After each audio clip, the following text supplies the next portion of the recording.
Pejamkan matamu di hadapan Tuhan sejenak. Sebelum kita belajar firman Tuhan pada malam hari ini, ambil waktu berdoa. Ambil waktu menyembah Tuhan sejenak. Mungkin engkau pernah berkata di dalam lubuk hatimu, aku merasa Tuhan itu jauh daripadaku. Namun sesungguhnya dia tidak pernah jauh dengan engkau, karena dia selalu ada di dalam engkau. Cuma terkadang karena dosa pikiranmu yang tidak engkau taruh di dalam Yesus, sehingga itu menjadi pembatas engkau bisa menikmati kuasanya, menjadi pembatas engkau menikmati hadiratnya, menjadi pembatas engkau menikmati mujizatnya. Mari sebelum kita masuk dalam firman Tuhan pada malam hari ini, mari tundukkan kepalamu sejenak, pejamkan matamu. Jangan pedulikan kiri dan kananmu. Ambil waktu sejenak berdoa. Mari sembah Tuhan sama-sama. Oh Jesus, we worship you. Oh hallelujah Jesus. Mari sembah Yesus. Mari sembah. Sembah Tuhan, sembah Yesus. Glory, hallelujah.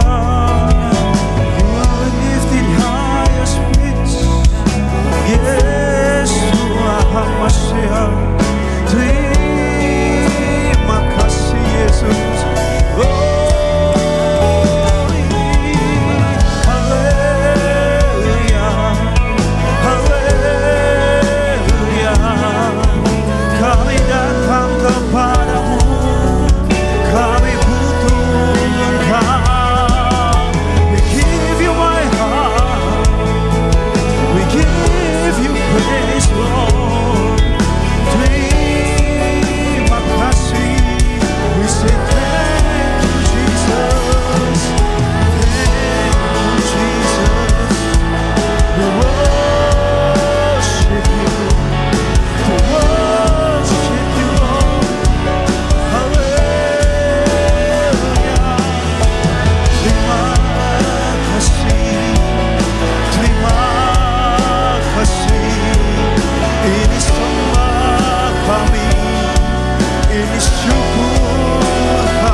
Sore hari ini kami mau belajar tentang hati Tuhan.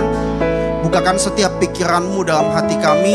Kami berkomitmen selama 30 menit ke depan kami menaruh pikiran dan perasaan kami di dalam Kristus Yesus. Supaya kami tidak membuang waktu kami sia-sia. Karena kami tahu banyak orang yang kehabisan waktu pada hari ini. Namun Engkau masih berikan waktu untuk bernafas dan untuk belajar firman Tuhan. Segala kuasa yang tidak berkenan di tempat ini kami tolak di dalam nama Yesus Kristus.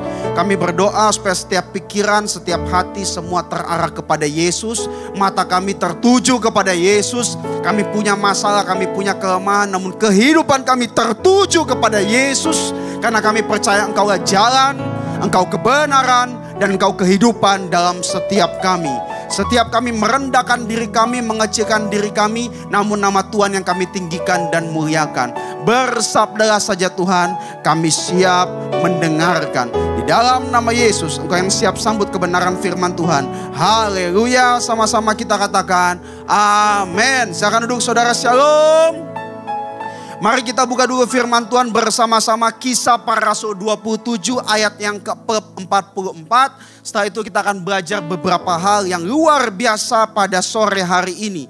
Kisah Para Rasul 27 ayat yang ke-44 kita baca bersama-sama. 1, 2, 3. Dan supaya orang-orang lain menyusul dengan mempergunakan papan atau pecahan-pecahan kapal, demikianlah mereka semua selamat naik ke darat. Hari ini saudara perhatikan ada kata darat berarti bicara tujuan nextnya. Namun sebelum itu, sebelum mereka sampai pada tujuan nextnya, ternyata yang menghantarkan mereka hanya sebuah papan atau pecahan kapal. Berarti yang berbicara apa? Kita terkadang bersama Tuhan kita tidak butuh seutuhnya fasilitas. Kita tidak butuh seutuhnya komplit kesempurnaan dari dunia.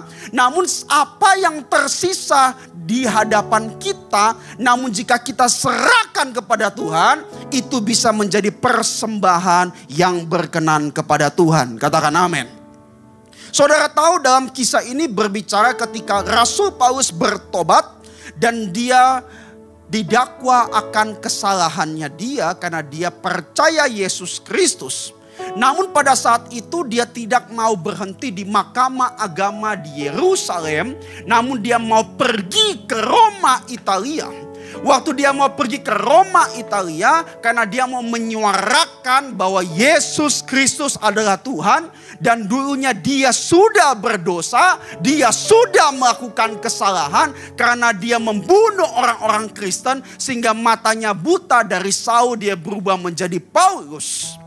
Namun sebelum dia naik ke dengan kapal tahanan, banyak daripada Mahkamah Agama sudah berbicara, harusnya kamu ini dilepaskan, sudahlah. Namun dia tidak mau, dia tetap mau pergi bersikeras supaya suara kekristenan ini, the voice of God ini bisa disuarakan di seluruh pemerintahan Roma, Italia. Namun sebelum naik, perhatikan baik-baik saudara. Pertama, dia harusnya tidak ada di dalam kapal tersebut karena dia bukan seorang tahanan. Yang kedua, dia sudah bilang kepada perwira kapal tersebut bahwa kapal ini akan mendatangkan bencana dalam kehidupan kita, dalam perjalanan kita. Namun perwira kapal lebih percaya daripada jurumudi tersebut, saudara. Akhirnya perjalanan dilanjutkan dan kapalnya terombang-ambing, mujizat tidak terjadi. Pertanyaannya, Rasul Paulus pada saat itu dia bertanggung jawab bukan karena kesalahannya dia, namun kesalahan orang lain. Karena pertama, dia harusnya tidak ada di kapal tersebut. Yang kedua, dia sudah bilang bahwa kapal ini berbahaya. Yang ketiga, dia sudah ingatkan lagi bahwa nasihat lagi bahwa ini sangat beresiko bagi nyawa dan muatan kita. Namun terkadang dalam kehidupan kita harus melanjutkan perjalanan kita. Waktu kita melanjutkan perjalanan kita, tidak semuanya itu kita awali dengan titik yang sempurna. Tidak semua itu kita awali dengan modal yang sempurna. Namun kita tetap harus berjalan dan bertanggung jawab. Akhirnya mujizat tidak terjadi seperti ikan besar yang menyelamatkan daripada Yunus. Mujizat tidak terjadi seperti laut terbelah. Mujizat tidak terjadi seperti Yesus menghardik angin dan badai taufan tersebut. Namun mereka terombang-ambing berminggu-minggu di lautan, kehabisan makanan dan semuanya. Namun pada akhirnya kapalnya hancur, saudara. Namun tersisa puing-puingnya. Dengan puing-puing yang tersisa itu, mereka memakai puing-puing tersebut berenang sampai ke daratan. Pada akhirnya mereka tiba di Roma dan dimulailah kitab Roma itu ditulis. Oke. Kitab Perjanjian Baru hampir 60% ditulis oleh Rasul Paulus. Waktu sebelum dia masuk tiba di Roma, pada saat tersebut ternyata dia terdampar di satu pulau yang bernama Malta. Saya berikan judul khotbah saya pada sore hari ini, The New Door of Malta. Kita masuk Kisah Para Rasul 28 ayat 1. Ketika kita bertanggung jawab, tentunya Tuhan akan membuka satu pintu yang baru. Setiap hidup kita, setiap hembusan nafas kita, setiap detik kita berjalan, pasti ada pintu-pintu yang baru dibukakan, saudara. Kenapa? Orang Kristen itu kita juga harus waspada menangkap kesempatan. Kenapa? Karena Kairos bicara ada God's appointed time. Kalau kita tidak bisa menangkap kesempatan Tuhan, di situ kita akan ketinggalan kereta tersebut. Dan kita tidak bisa menikmati berkat Tuhan dalam hidup kita. Kita nggak bisa melihat bagaimana Tuhan bekerja luar biasa. Namun percayalah hari ini, kadang kita harus bertanggung jawab dengan sesuatu yang bukan karena kesalahan kita. Namun Tuhan sedang mempersiapkan kita dalam satu pintu yang baru. Mari kita belajar satu persatu. Kisah Para Rasul 28 ayat 1. Kita baca bersama-sama. 1, 2, 3. Setelah kami tiba dengan selamat di pantai, barulah kami tahu bahwa daratan itu adalah pulau. Barulah kami tahu. Berarti sebelumnya tidak tahu.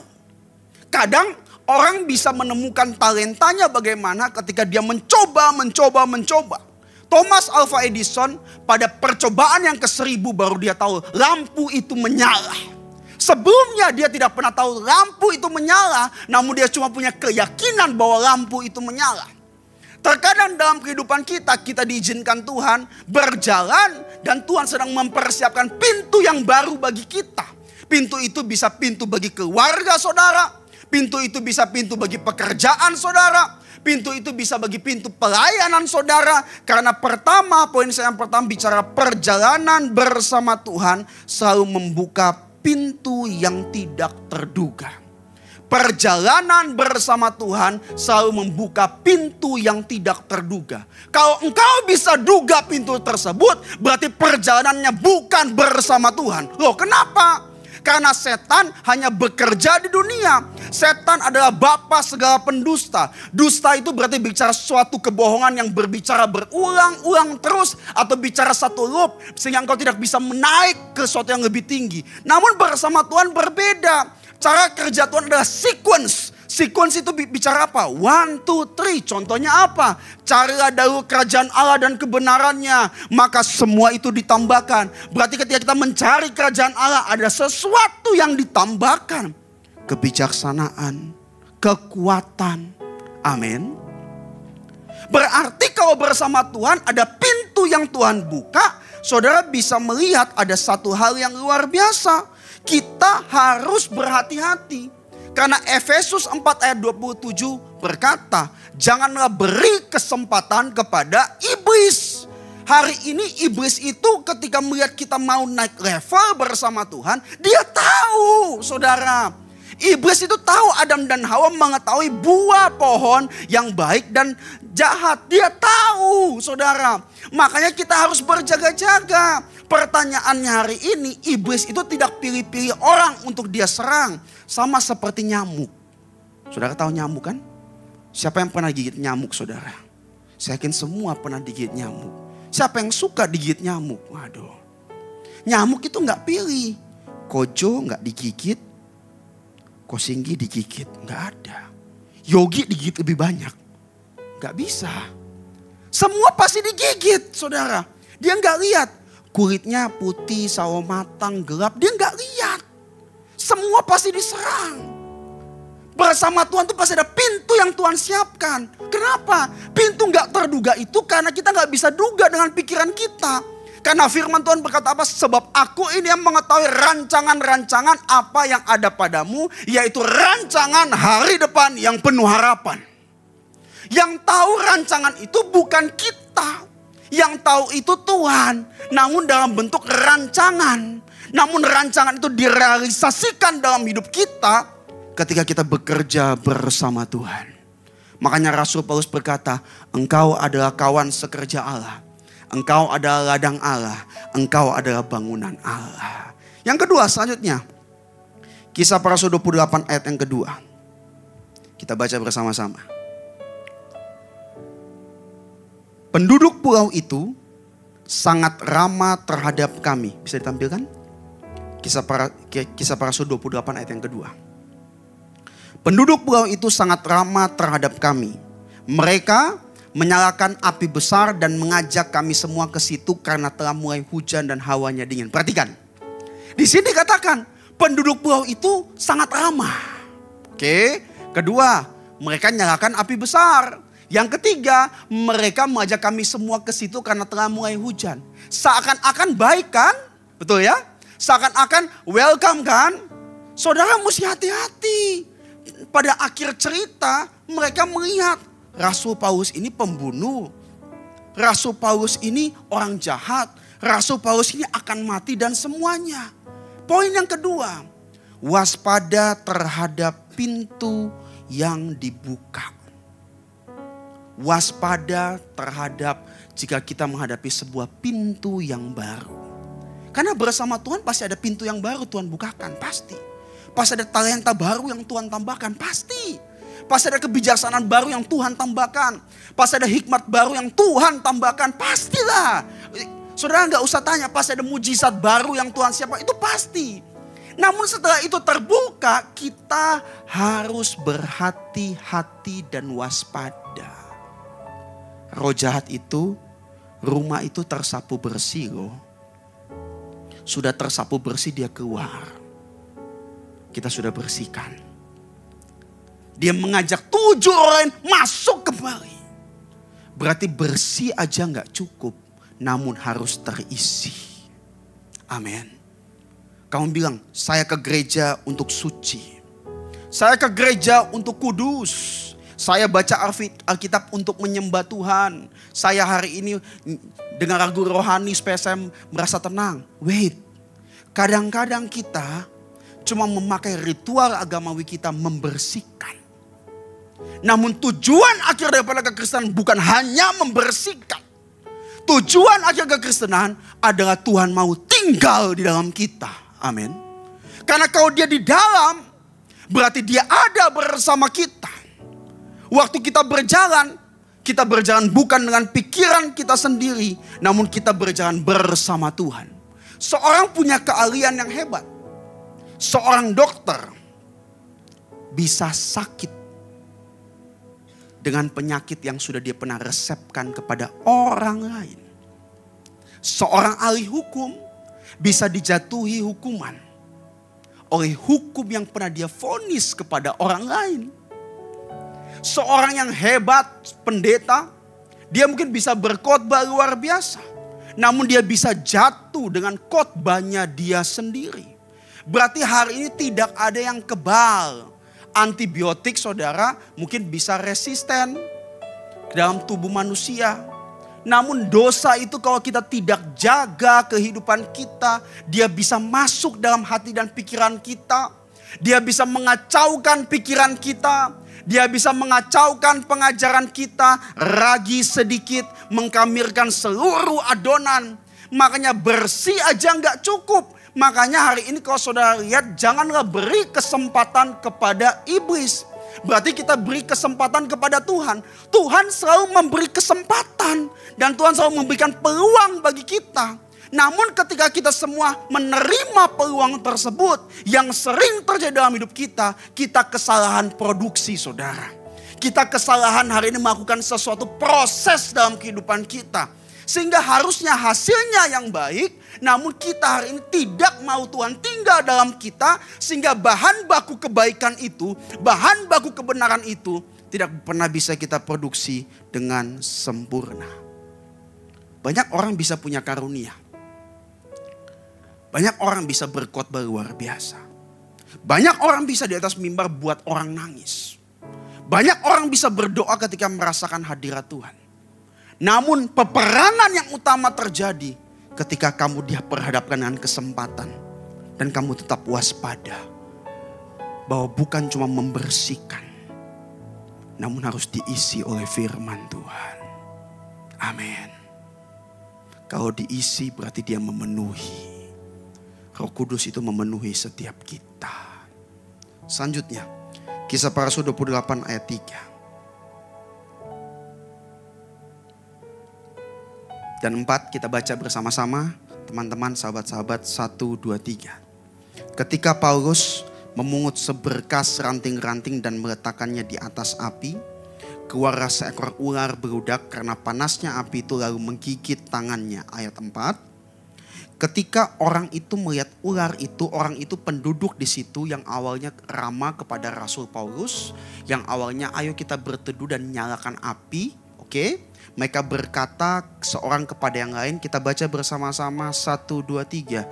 Orang ini sudah pasti seorang pembunuh. Sebab meskipun ia telah luput dari laut, ia tidak dibiarkan hidup oleh Dewi Keadilan. Yang pertama, bersama Tuhan pasti ada pintu yang gak terduga. Tiba-tiba saudara ditambahkan talentanya.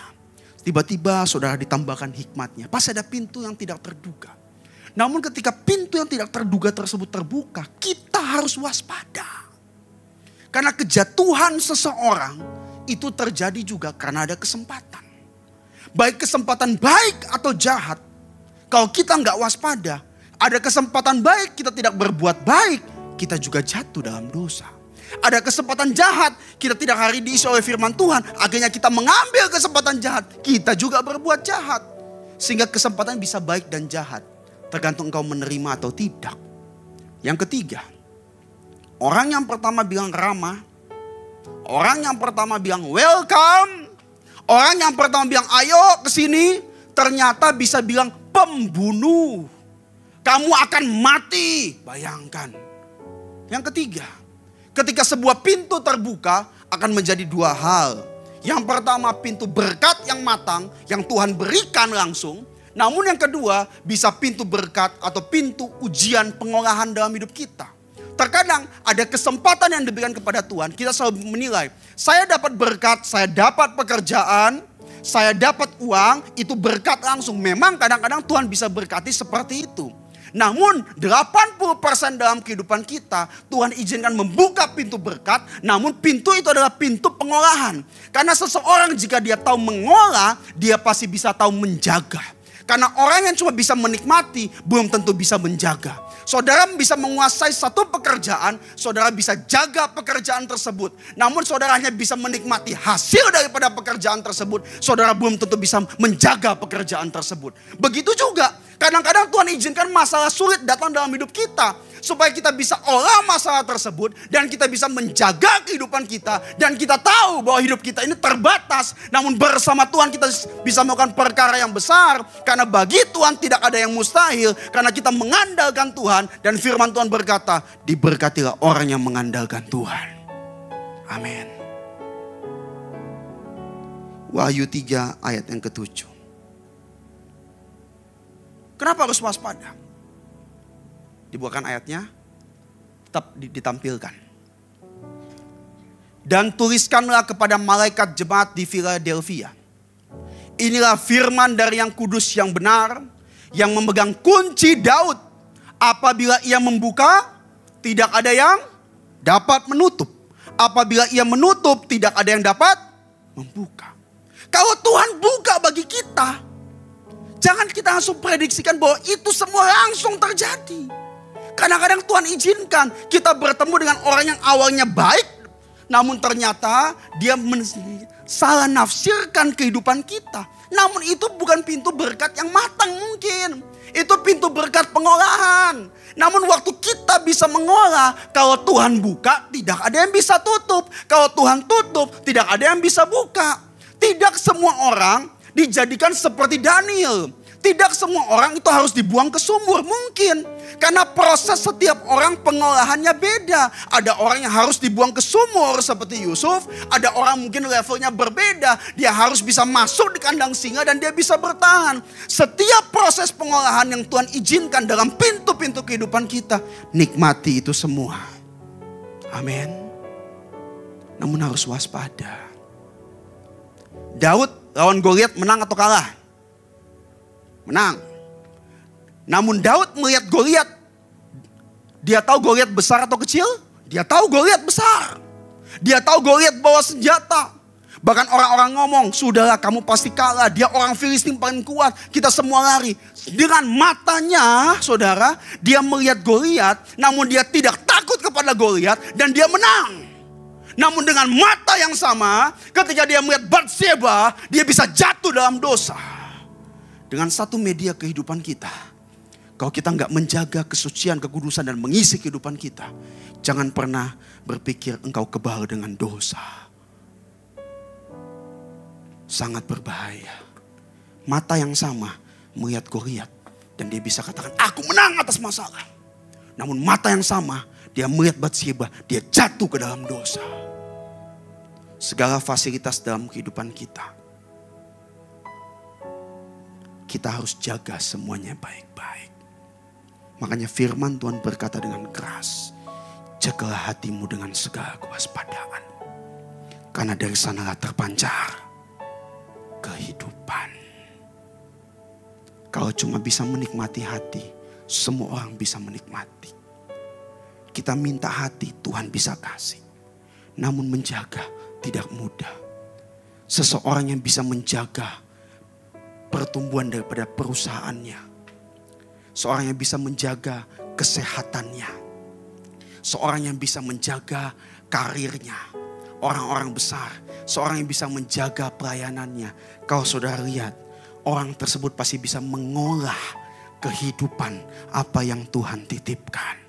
Kalau engkau bisa menjaga, engkau bisa mengakhiri. Namun orang yang bisa menjaga adalah orang yang bisa mengolah. 1 talenta dan 10 talenta. Bukan bicara banyaknya. 1 talenta, dia punya 1 talenta. Betul kan? Namun apa yang dia lakukan? Dia cuma simpan. Hilang. Namun yang punya 10 talenta dia bisa olah.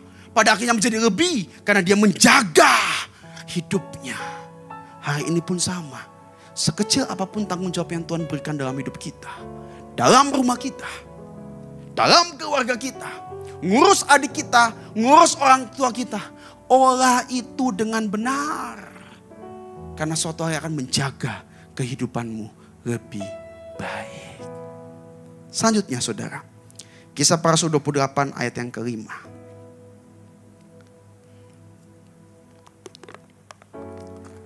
Satu, dua, tiga. Tetapi Paulus mengibaskan ular itu ke dalam api. Dan ia sama sekali tidak menderita sesuatu. Perhatikan baik-baik ya. Ini saya mau masukkan saudara dalam satu dimensi cerita Paulus di Malta. Ada pintu yang tidak terduga. Namun kita harus waspada. Pintu berkat itu bisa pintu berkat yang matang atau pintu pengolahan. Namun selanjutnya mungkin kita menghadapi masalah dalam perjalanan hidup kita. Dikatakan, tetapi Paulus mengibaskan ular itu ke dalam api. Dan ia sama sekali tidak menderita sesuatu. Pertanyaannya, kalau Paulus tidak kibaskan, dia menderita enggak? Pasti dia menderita karena dililit oleh ular tersebut. Waktu kita berjalan, Tuhan izinkan kita dibukakan satu pintu. Kita masuk dalam pintu tersebut, ya. Entah pintu apapun nanti di masa depan, hari esok atau 1 minggu ke depan yang terjadi dalam hidup saudara. Namun ada sesuatu yang jahat terlilit dalam tanganmu, dalam pikiranmu, dalam matamu, dalam hatimu. Kibaskan. Jika matamu yang satu menyesatkan engkau, cungkilah. Jangan sampai karena matamu itu engkau tidak bisa masuk pada kerajaan sorga. Artinya apa? Jangan ada kompromi. Amin. Jangan ada kompromi. Kibaskan. Selanjutnya ayat 6. Kita baca sama-sama 1, 2, 3. Namun mereka menyangka bahwa ia akan bengkak atau akan mati. Perhatikan, tadi udah Rama, dikasih api mendekat, akhirnya dibilang pembunuh. Setelah dibilang pembunuh, bilang akan mati. Terus mereka mereka lagi saudara, menyangka bahwa ia akan bengkak atau akan mati rebas seketika itu juga. Tetapi sesudah lama menanti-nanti loh, kurang ajar saudara. Bayangkan dinanti-nantikan mati loh saudara. Luar biasa loh. Padahal orang itu ramah loh. Makanya hari ini standar kamu itu gak bisa menilai dunia itu menerima engkau. Karena dunia menerima engkau hanya di awal. Namun pada seterusnya dia akan menarik engkau dalam kehancuran. Cuma sorga yang membuka engkau lebar di awal. Dan membuka engkau kekal sampai selama-lamanya. Rebas, tetapi sudah lama menanti-nanti mereka melihat bahwa tidak ada apa-apa yang terjadi padanya. Maka sebagian mereka berpendapat bahwa ia seorang dewa. Selanjutnya, rekaan manusia dan kejadian Allah. Manusia bisa meremehkan. Manusia bisa mereka-reka yang jahat. Manusia bisa menganggap rendah engkau. Manusia bisa menganggap enteng engkau. Namun jika engkau berjalan bersama pengolahan dan prosedur Allah, Tuhan yang bela. Amin. Tuhan yang bela. Kalau manusia bela, orang lain masih bisa hancurkan. Kalau Tuhan bela, 1000 rebah di sisi kiriku, 1000 rebah di sisi kananku. Berlaksa-laksa aku pun gak takut. Berjuta masalah pun aku tidak akan pernah khawatir. Berjuta tantangan pun aku tidak akan pernah khawatir. Karena ada pintu yang Tuhan buka.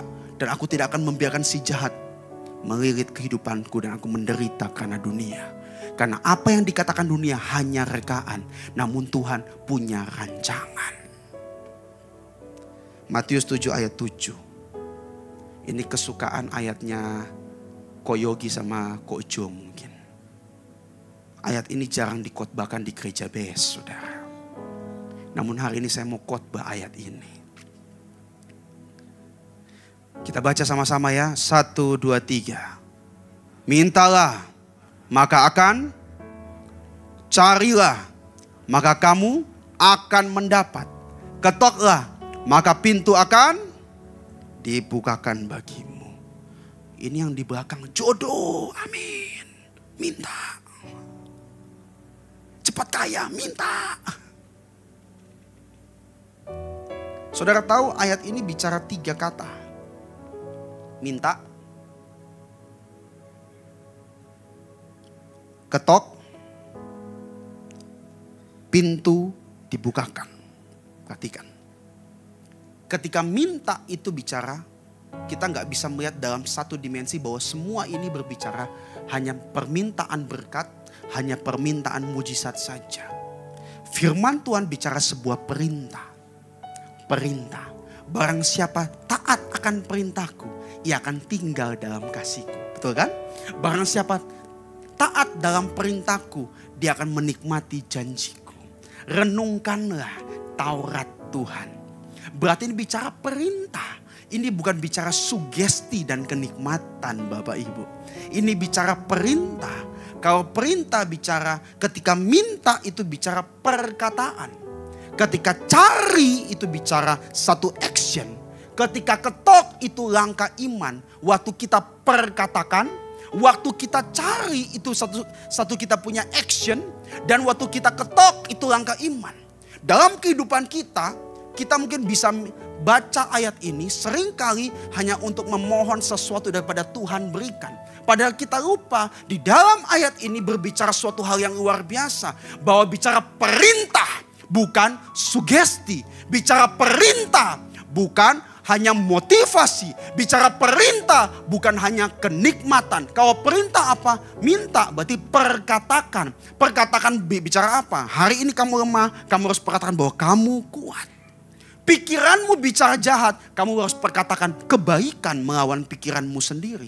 Yang kedua, dikatakan apa? Cari bicara action. Makanya firman Tuhan katakan apa? Carilah dahulu kerajaan Allah dan kebenarannya, maka semua itu ditambahkan kepadamu. Carilah Tuhan sama ia berkenan ditemui. Carilah Tuhan maka engkau akan hidup. Berarti cari adalah action. Yang ketiga, bicara ketok. Berarti sudah kita punya action, kita mau melangkah. Terakhir kita berani mengetok pintu hati Tuhan. Supaya Tuhan bukakan pintu tersebut. Ini bicara langkah iman dalam kehidupan kita. Kadang kita mau hari ini saudara diberkati, kita mau dipromosikan. Namun kita cuma ngotot dengan doa memakai ayat ini sebagai sugesti. Namun ayat ini bicara satu tindakan dan pendisiplinan. Kalau engkau bersama Tuhan berarti mulutmu harus memperkatakan yang baik. Karena orang yang bergerutu dan berkeluh kesah Tuhan tidak berkenan. Namun engkau harus mencari, artinya ada actionnya juga. Yang terakhir adalah langkah iman. Engkau bukan mengetok hati manusia, namun engkau mengetok hati Tuhan. Kalau Tuhan buka, tidak ada yang bisa menutup. Amin. Yang terakhir, Kisah Para Rasul 28 ayat 7 sampai 10. Saya tutup. Kita baca sama-sama ya, supaya semua kita paham. 1, 2, 3. Tidak jauh dari tempat itu, ada tanah milik gubernur pulau itu. Gubernur itu namanya Publius. Ia menyambut kami dan menjamu kami dengan ramanya selama 3 hari. Awalnya cuma dijamu oleh penduduk. Namun penduduk itu pada akhirnya pikir, wah mati, menanti-nantikan mati. Namun akhirnya Tuhan berkenan, Tuhan berkehendak lain. Terus ayat 8. Kita baca sama-sama ya, 1, 2, 3. Ketika itu, ayah Publius terbaring karena sakit, demam dan disenteri. Diare, saudara. Paulus masuk ke kamarnya, ia berdoa, serta menumpahkan tangan ke atasnya dan menyembuhkan dia. Selanjutnya, ayat 9. Sesudah peristiwa itu, datanglah juga orang-orang sakit lain dari pulau itu, dan mereka pun disembuhkan juga. Semua menjadi sembuh. Terus ayat selanjutnya, ayat yang ke-10 terakhir. Kita baca bersama-sama 1, 2, 3. Mereka sangat menghormati kami, dan ketika kami bertolak, mereka menyediakan segala sesuatu yang kami perlukan. Kamu gak harus bela diri kamu kok. Akhirnya Tuhan bela. Amin. Pintu yang Tuhan bukakan kadang gak terduga. Ketika kita masuk, tetap waspada. Karena iblis juga sedang mengejar kita. Waktu kita sudah berjalan, pintu itu bisa pintu berkat yang matang, puji Tuhan. Namun kadang pintu pengolahan. Kalau pintu ujian pengolahan, ayo olah dengan yang baik. Kalau olah yang baik, engkau bisa menjaga dengan baik. Kalau bisa menjaga dengan baik, itu akan menjadi milikmu yang baik. Dan engkau tidak akan menganggap itu sia-sia. Terus, kalau ada sesuatu engkau sudah berjalan, ada sesuatu yang menempel, kibaskan, lupakan, relakan. Amin. Manusia bisa mereka yang jahat, namun Tuhan mereka untuk kebaikan. Di Pulau Malta, bukan pulau tujuan, namun pulau itu menjadi pintu bagi Rasul Paulus. Dan Paulus menjadi pintu berkat bagi mereka. Kalau engkau bersama Tuhan, yakinlah. Melalui orang lain, melalui peristiwa orang lain, Tuhan bukakan pintu. Namun ketika engkau berjalan, engkau juga menjadi berkat bagi orang lain. Karena Allah turut bekerja mendatangkan kebaikan bagi setiap orang yang mengasihi Dia. He make all things work together for our good. Mari kita bangkit berdiri. Kita berdoa. Mari tundukkan kepalamu sejenak. Terima kasih Yesus. Terima kasih Tuhan. Terima kasih Tuhan. Sadarkan setiap kami Tuhan. Bahwa hidup kami ini berharga di mata Tuhan. Perjalanan kami ini bersama Tuhan pasti membuka pintu yang tidak terduga. Ajari kami untuk terus waspada. Mau itu pintu berkat yang matang, kami menerima dengan ucapan syukur dan menjaga hati. Atau pintu pengolahan pun kami siap mengolah bersama Tuhan. Karena kami tidak akan membiarkan dosa itu menempel dalam hidup kami. Manusia bisa mereka yang jahat. Namun pada akhirnya Rasul Paulus bisa menjadi dampak yang besar di Malta. Dan Malta bisa bertemu Yesus melalui Rasul Paulus. Engkau pakai setiap anak muda di tempat ini Tuhan. Biar ada pintu-pintu yang baru dalam hidup mereka yang Tuhan bukakan.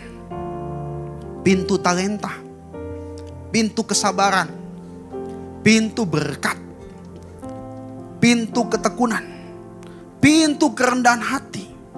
Terlebih pintu hati mereka buka dan diisi oleh kuasa firman-Mu. Terlebih dari itu semua Tuhan, izinkan kami meminta Engkau, mencari Engkau, dan kami bisa mengetok pintu hati-Mu supaya Engkau menerima kami di dalam hati-Mu. Terima kasih Yesus. Kami mengucap syukur Tuhan atas firman-Mu yang menguatkan setiap kami Tuhan di saat kami lemah, yang membangun iman kami Tuhan, sehingga kami menjadi jemaat-Mu, anak-anak-Mu yang teguh di dalam Engkau Tuhan, yang terus menemukan pintu yang baru dan mendapati Yesus ada di dalamnya Tuhan. Kami mau berdoa Tuhan buat semua gereja yang ada di dunia, bagi para hamba Tuhan sampai kepada semua jemaatnya. Kiranya Tuhan memberkati mereka semua, supaya mereka menjadi berkat dan berdampak, sehingga gereja di seluruh dunia dipenuhi oleh jemaat yang mencari Tuhan dengan tulus dan takut. Buat semua hamba Tuhan dan gereja bersatu, rukun dan tidak terpecah-pecah, supaya dunia percaya Yesus adalah Tuhan bagi kemuliaan Allah Bapa. Demikian juga untuk gereja di mana kami Engkau percayakan untuk mengembalakannya, yaitu gereja Blessing the Spirit. Tuhan, kami juga berdoa buat persembahan daripada jemaat-Mu. Kiranya Tuhan menerima dan membalas berlipat-lipat. Biarlah persembahan ini berkenan kepada Tuhan sebagaimana persembahan Habel. Tuhan, beri kemurahan-Mu. Balaslah kebaikan dan kerelaan hati jemaat. Jaga dan lindungi mereka, serta pelihara mereka beserta keluarga, pekerjaan dan kesehatannya. Mari saudara-saudara yang kasih Tuhan, dekapkan tanganmu di dada. Firman Tuhan berkata, jagalah hatimu dengan segala kewaspadaan, karena dari sanalah terpancar kehidupan. Jemaat yang dikasihi Tuhan, jadilah berkat dan terimalah berkat rahmat anugerah dari Allah Bapa di surga, di dalam Putra Tunggalnya Yesus Kristus yang telah mati bagi dosa kita dan bangkit pada hari ketiga. Sehingga kita menyembah Tuhan Allah yang hidup, dan iman kita bukan kepada Tuhan yang mati. Dia naik ke surga, menyediakan rumah bagi kita, sehingga kita punya pengharapan yang pasti. Dia akan datang kembali yang kedua kalinya, menjemput gereja dan umatnya yang berjaga-jaga, kudus, dewasa dan bijaksana, serta menghakimi dunia. Dan di dalam persekutuan dengan Roh-Nya yang kudus, yang membuat hati kita berkobar-kobar, roh kita menyala-nyala di dalam kasih semula. Roh Kudus yang menghibur, menguatkan, memelihara, menginsyafkan, menuntun dan memimpin kita kepada kebenaran dan kekudusan, serta menjadi saksi Kristus mulai hari ini sampai selama-lamanya. Mari kita tutup di dalam doa Bapa kami. Bapa kami yang ada di surga, dikuduskanlah nama-Mu. Datanglah kerajaan-Mu, jadilah kehendak-Mu di bumi seperti di surga. Berikanlah kami pada hari ini makanan kami yang secukupnya. Dan ampunilah kami akan kesalahan kami, seperti kami juga mengampuni setiap orang yang bersalah kepada kami. Dan janganlah membawa kami dalam pencobaan, tetapi lepaskan kami daripada yang jahat. Karena Engkau-lah yang punya kerajaan dan kuasa dan kemuliaan sampai selama-lamanya. Amin. Tuhan Yesus memberkati. Silakan duduk. Yang mengerti semua masalahku, Tuhan kasih yang terbaik.